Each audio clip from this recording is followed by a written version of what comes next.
When my life unraveled, I unearthed a resilience I never knew I carried, rebuilding my world in ways I couldn't have foreseen. My name is Nathaniel, and at 36, I believed I had it all: a stable career, a home I'd crafted with my own hands, a wife I adored, and a son who was my entire world. In 2013, at 25, I crossed paths with Sienna, then 23, whose lively spirit and dazzling smile pulled me in like a tide. Her dark locks and contagious laughter turned heads, her boldness captivating me completely. I worked as a pipeline safety inspector, earning a comfortable income, and had bought my first modest house 2 years earlier. Our love story unfolded quickly. Within 6 months, Sienna settled into my home, with my lifelong friend Ryan helping haul her boxes. Ryan and I had been close since middle school, bonded by road trips and late-night talks over drinks.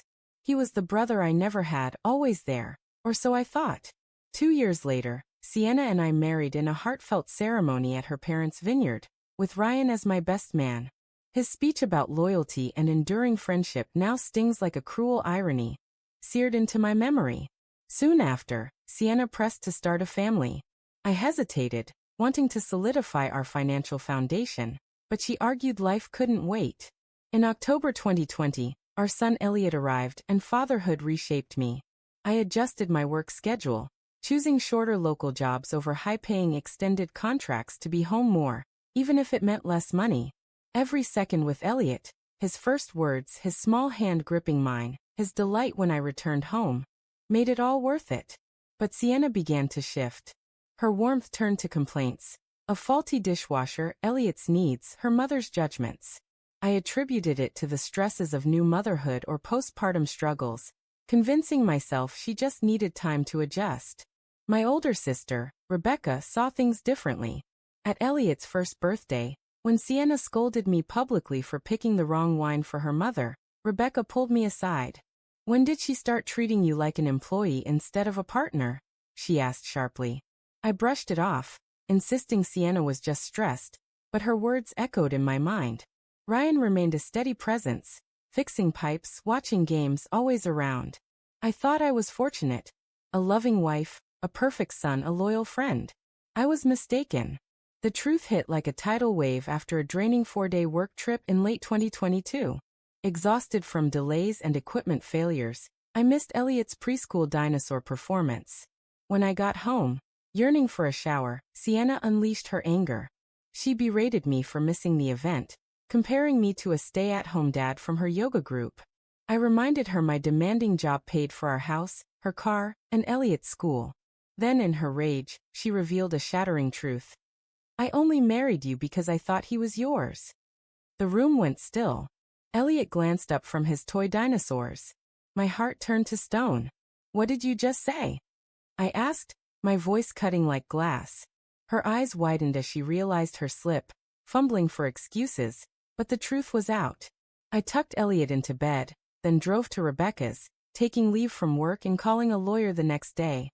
Marjorie Blake, a sharp attorney in her mid-50s, laid out the steps. First, a paternity test to confirm Elliot's parentage. Second, secure my finances, as the house I owned before marriage was protected. Third, collect proof of Sienna's betrayal. I became a sleuth. Our shared phone plan showed hundreds of late-night texts and calls to Ryan, surging when I was away. On our shared iPad, which Sienna forgot to sign out of, I found messages: "I can't wait to see you tomorrow. When's he leaving again? Elliot needs a father who's actually present." I backed up everything online. The paternity test, conducted quietly during a fishing trip with Elliot, confirmed he was mine with 99.99% certainty, flooding me with relief. But the financial betrayal cut deep. Sienna had drained nearly $30,000 from our accounts over a year, plus $15,000 in hidden credit card charges for hotels and restaurants.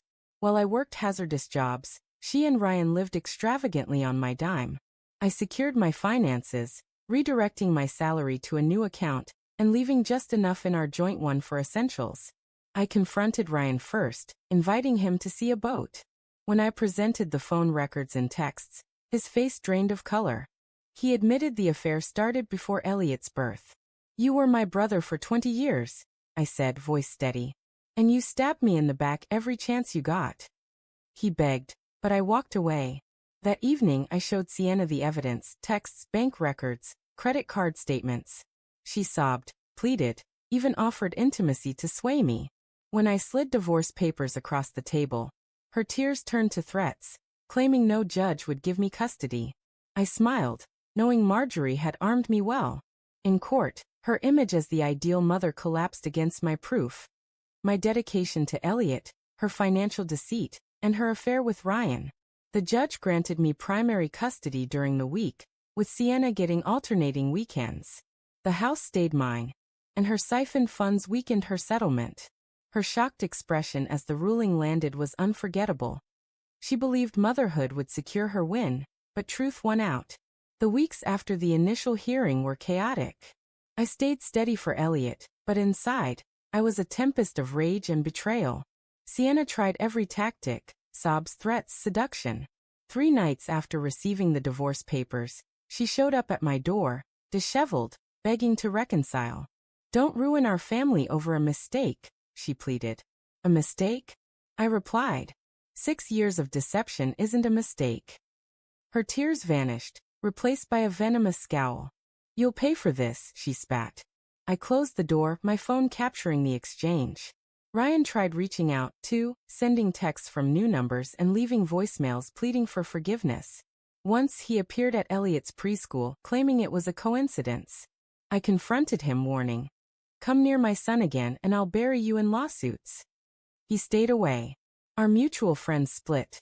Some were stunned, others unsurprised. A few pushed forgiveness for Elliot's sake. Those friends are no longer part of my life. The custody fight dragged on for months. Sienna's lawyer painted me as a work-obsessed father, but Marjorie countered with proof of my involvement. School events, doctor appointments, photos of me building Elliot's treehouse, and my career shift for family time. The financial records, siphoned funds, secret credit cards, luxury purchases, further unraveled her case. In one hearing, Sienna's mother, Linda, testified, portraying me as a distant provider who valued money over love. Marjorie calmly asked, "Did you know your daughter diverted over $50,000 to hide an affair with Nathaniel's best friend?" Linda froze, and the courtroom hummed. That moment turned the tide. The guardian ad litem, Gail, visited both homes. At mine, Elliot proudly showed off his treehouse and dinosaur-themed room, saying, "Daddy's always here." At Sienna's parents' house, Gail noted tension, arguments, and Ryan's covert visits despite court orders. The final ruling gave me primary custody, with Sienna restricted to alternating weekends and 1 weekly dinner. The house remained mine, and she was ordered to repay some funds, though I doubted I'd see them. In court, Sienna shouted, "I'm his mother," but the judge silenced her, warning of contempt. I stayed calm, knowing Elliot was secure. The aftermath was turbulent. Sienna called relentlessly, alternating between apologies and threats. Her parents tried guilting me, claiming I was destroying the family. Ryan disappeared, his reputation shattered after his boss, a traditionalist, learned of his betrayal. My focus stayed on Elliot. We built routines, breakfast together, homework at the kitchen table, park visits on Saturdays. We began restoring an old fishing boat, with Elliot eagerly handing me tools. One night as I tucked him in, he asked, "Daddy, are you happy now?" I smiled, kissing his forehead. "I am, buddy, because you're here with me." Sienna's manipulations persisted. False claims of abuse or alienation, but my detailed records disproved her. Eventually, her credibility crumbled, and Gail warned her visitation could be further restricted. Over a year later, the divorce finalized and life steadied. Elliot thrived, joyful and safe. Sienna's supervised visits continued, but her resentment consumed her. I rebuilt, a steady job, a calm home, new hobbies like fishing and cycling. The betrayal still lingered, but it no longer defined me. What mattered was Elliot's smile, our quiet nights under the stars, and the certainty that I'd fought for him and won. Life after the divorce wasn't the end I anticipated. It was harder, rawer, but also liberating. Sienna refused to honor the court's terms, bending rules at every chance.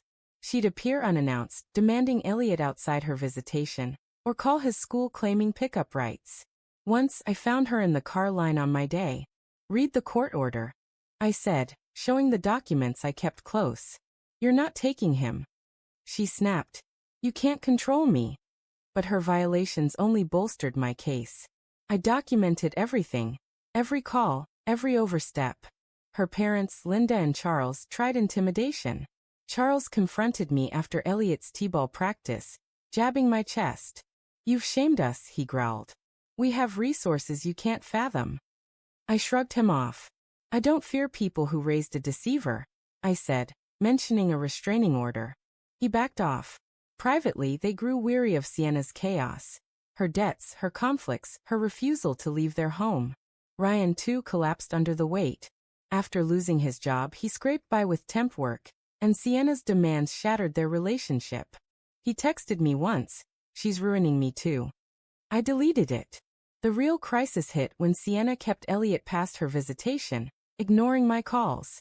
Fear gripped me until she returned him, slurring and unsteady, saying, I just wanted more time. I filed for contempt, and her visitation became supervised, either at a center or with her parents present. She sobbed in court, but the judge, citing her endangerment of Elliot, was unmoved. Elliot adapted beautifully, loving our routines. Pancakes on Saturdays, boat restoration, bedtime stories. Gail's visits confirmed his joy. Sienna's parents eventually stepped back, drained by her battles.